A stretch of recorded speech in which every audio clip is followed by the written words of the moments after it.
नमस्कार दोस्तों अक्सर हम जब भी किसी जगह के लिए सफ़र करते हैं, चाहे बस में या ट्रेन में, तो हम लोगों को काफ़ी सारे अजनबी लोग मिल जाते हैं जिनसे हमारी बातचीत होनी शुरू हो जाती है। उस बातचीत के चलते हम सब लोगों का सफ़र इतनी जल्दी और आसानी से पार हो जाता है कि हमें पता ही नहीं चलता। लेकिन दोस्तों, क्या हो कि अगर आपको ऐसे ही सफ़र में एक ऐसा ही अजनबी इंसान मिल जाए जो आपका पीछा ही नहीं छोड़ रहा हो और उसकी हरकतें इतनी अजीब हो जिसे देख आपको दहशत हो, तब आप क्या करेंगे? क्योंकि कुछ ऐसा ही हुआ धीरज के साथ में। आज की कहानी मुझे भेजी है धीरज ने। तो चलिए दोस्तों, शुरू करता हूँ धीरज की कहानी मेरे ज़ुबानी।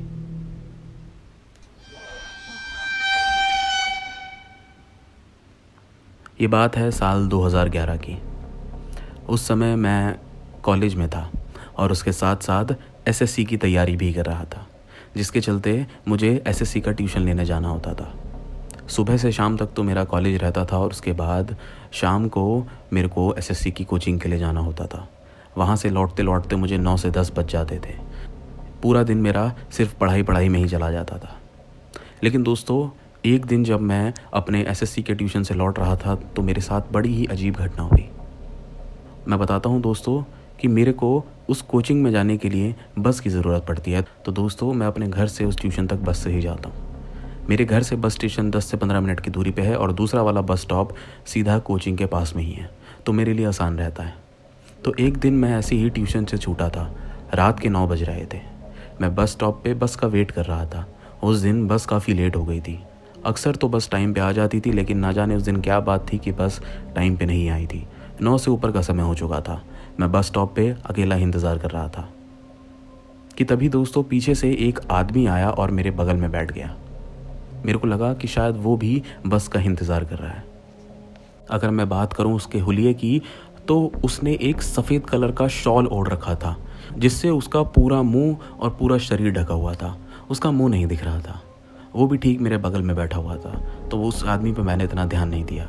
मैं बस इधर उधर देख रहा था, बस का इंतज़ार कर रहा था। लेकिन कुछ समय बाद वो आदमी खांसने लगा। मैंने उसकी तरफ देखा, लेकिन मैंने कुछ उससे बोला नहीं। लेकिन उसकी खांसी धीरे धीरे कर काफ़ी बढ़ रही थी। फिर बाद में जाकर मैंने उससे पूछा कि आपको कोई दिक्कत है तो मुझे बताएं। लेकिन वो कुछ बोल नहीं रहा था। तो मेरे बैग में पानी की बोतल थी, तो मैंने वो पानी की बोतल निकाली और उस आदमी को पीने के लिए दी। उस आदमी ने वो बोतल ले ली और पानी पिया। पानी पीने के बाद में उसकी खांसी में थोड़ा आराम था। फिर पानी पीने के बाद उसने बोतल मेरे को लौटाई भी, लेकिन मैंने उससे मना किया और मैंने बोला कि आप अपने पास रखें, ज़रूरत पड़े तो और पी लेना। कि दोस्तों, तभी पीछे से मेरी बस आ गई थी और मैं उठ के बस में चढ़ गया। बस के अंदर चढ़ा, कंडक्टर से अपनी टिकट कटाई और सीट पे बैठने के लिए अंदर चल पड़ा। लेकिन दोस्तों, जैसे ही मेरी नज़र बस की सबसे लास्ट वाली सीट पे पड़ी, तो वहाँ पे मैंने कुछ अजीब देखा, जिसे देखकर मैं चौंक गया। मैंने देखा कि वही सफ़ेद शॉल वाला आदमी बस की पीछे वाली सीट पे बैठा है। मैं चौंका और मैंने तुरंत अपनी बस की खिड़की से बाहर जाकर उसी बस स्टॉप पे देखा कि ये अभी तो यहीं बैठा था और इतनी जल्दी अंदर कहाँ से आ गया। दोस्तों, चौंकने की बात ये थी क्योंकि उस बस में सिर्फ एक ही गेट था चढ़ने उतरने का, जिससे मैं चढ़ा था और ये आदमी मेरे साथ नहीं चढ़ा था। तो फिर ये आदमी बस के अंदर पहुंचा कैसे? इस चीज़ को देखकर मैं थोड़ा घबरा गया था और मैं अपनी सीट पे आके चुपचाप बैठ गया। थोड़ी देर तक मैं चुपचाप बैठा रहा, लेकिन फिर मैंने एक बार पीछे मुड़कर देखा कि आखिरकार ये वही आदमी है। तो दोस्तों, वो ठीक वही आदमी था, वही हुलिया, वही सफ़ेद शॉल। और जब मैंने उसे पीछे मुड़कर देखा तो वो प्लास्टिक की पानी वाली बोतल मेरी तरफ दिखाकर कुछ इशारे कर रहा था, लेकिन मैंने डर के मारे मुंह आगे कर लिया। मुझे थोड़ा अजीब लग रहा था कि यार ये कैसे हो सकता है, लेकिन फिर इस पर मैंने कोशिश करा कि ज़्यादा ना सोचूं और चुपचाप बैठा रहूं। थोड़ी देर बाद मेरा स्टॉप आ गया था जहाँ मुझे उतरना था। तो मैं खड़ा हुआ और बाहर जाने के लिए चलने लगा, लेकिन एक बार मैंने पीछे मुड़कर देखा तो दोस्तों, वो पीछे वाली सीट पे आदमी नहीं बैठा था। मुझे लगा था कि शायद वो पहले ही उतर चुका है।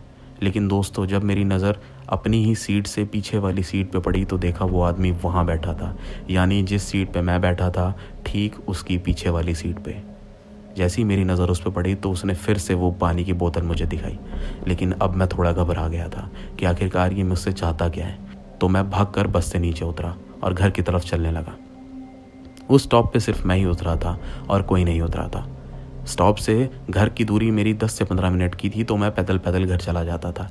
तो ठीक मैं वैसे ही आराम से पैदल पैदल घर की तरफ निकल पड़ा।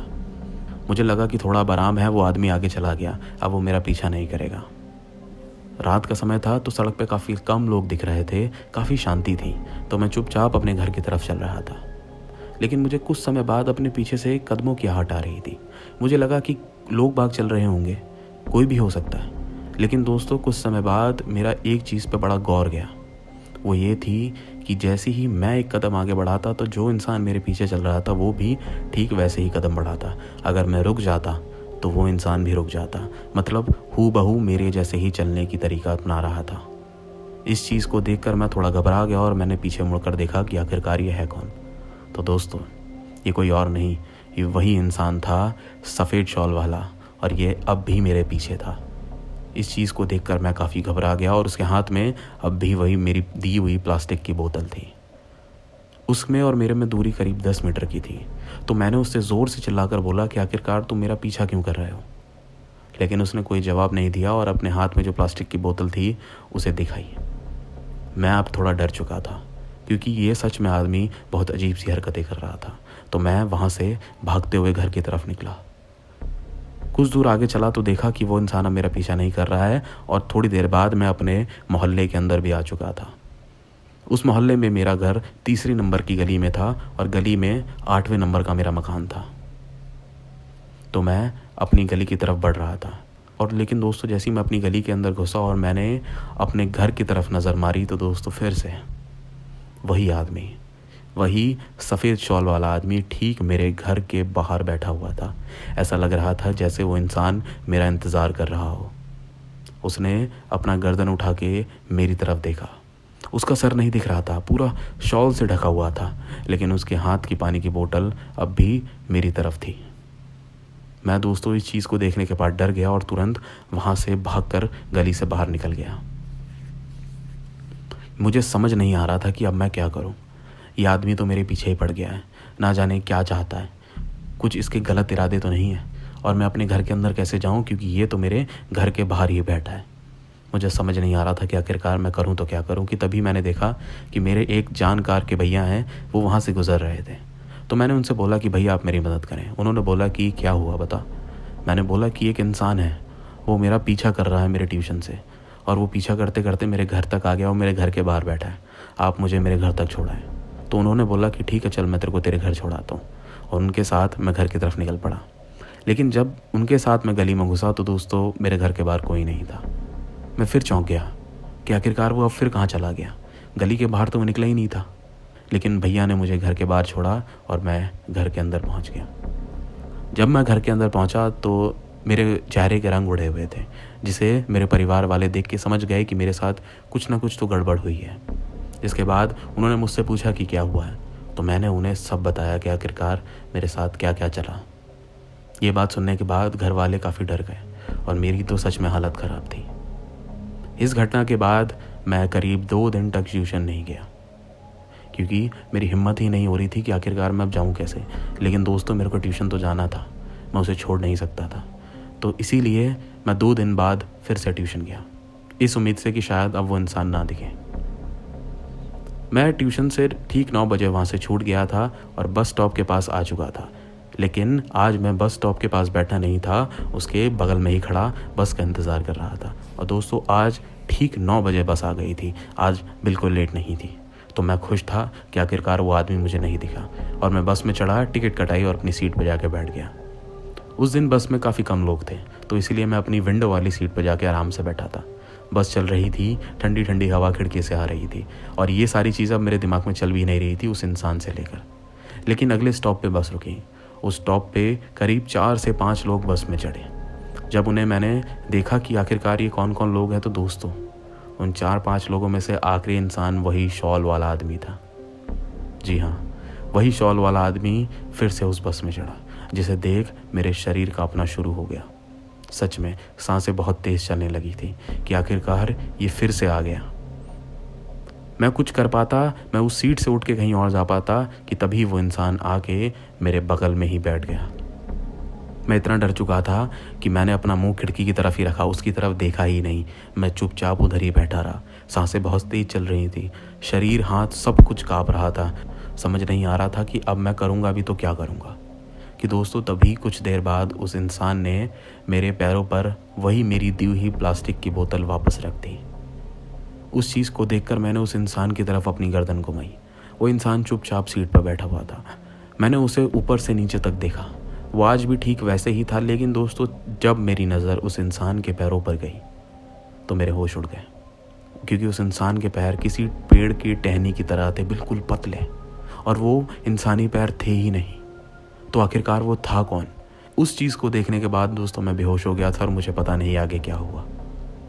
उसके बाद मुझे इतना याद है कि जब मेरी आँख खुली तो कंडक्टर, जो बस का कंडक्टर था, वो मेरे सामने खड़ा था। वो मुझे उठा रहा था। वो मुझसे पूछ रहा था कि भाई तुझे क्या हुआ। लेकिन जैसे ही मेरी आँख खुली तो तुरंत मैंने अपनी बगल वाली सीट पर नज़र मारी कि आदमी वो अब भी बैठा है कि नहीं। लेकिन उस सीट पर कोई नहीं था और मेरा स्टॉप भी आ गया था। कंडक्टर वही था जिस बस में डेली आता था, तो इसलिए उसने बस मेरे स्टॉप पे ही रोकी हुई थी।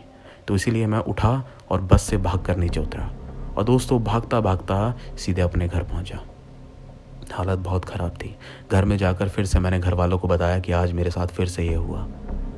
घर वाले अगले दिन मुझे मंदिर लेकर गए और वहाँ पे पूजा पाठ करवाई, क्योंकि वो भी समझ गए थे हो ना हो कोई चीज़ अलग ही है, वो इंसान नहीं है। और दोस्तों उसके कई दिनों बाद तक मेरे को पापा लेने जाते और छोड़ने आते थे, लेकिन उस चीज़ के बाद वो आदमी मुझे कभी दिखाई नहीं दिया, कहीं भी नहीं, ना बस में, ना बस स्टॉप पे, ना कहीं और उसके बाद मैं बस से आराम से आता जाता था, लेकिन वो घटना उसके बाद मेरे साथ कभी नहीं हुई। लेकिन दोस्तों वो चीज़ थी क्या, वो आज तक मैं समझ नहीं पाया। कोई इंसान या फिर कोई भूत प्रेत या किसी इंसान की आत्मा, मुझे कुछ नहीं पता, क्योंकि वो चीज़ जो भी थी उसने मुझे डराया नहीं, मुझे नुकसान नहीं पहुंचाया। सिर्फ मैं ही उसकी हरकतों से देख डर जाता था। लेकिन दोस्तों काफ़ी बार जब मैंने सोचा तो मुझे ऐसा लगा कि शायद वो जो भी था वो बस मेरी दी हुई पानी की बोतल मुझे वापस लौटाना चाहता था, क्योंकि उसे लौटाने के बाद वो वहाँ से चला गया। वो क्या था क्या नहीं मुझे मालूम नहीं है। दोस्तों यही थी कहानी धीरज की। कहानी कैसी लगी कमेंट करके ज़रूर बताएं। स्टोरी पसंद आई तो वीडियो को ज़रूर से लाइक करें। चैनल पर नए हैं तो अभी सब्सक्राइब करें, क्योंकि मैं और जल्द ऐसी कहानी डालूँगा। मिलूँगा आपसे एक और नई कहानी के साथ। नमस्कार।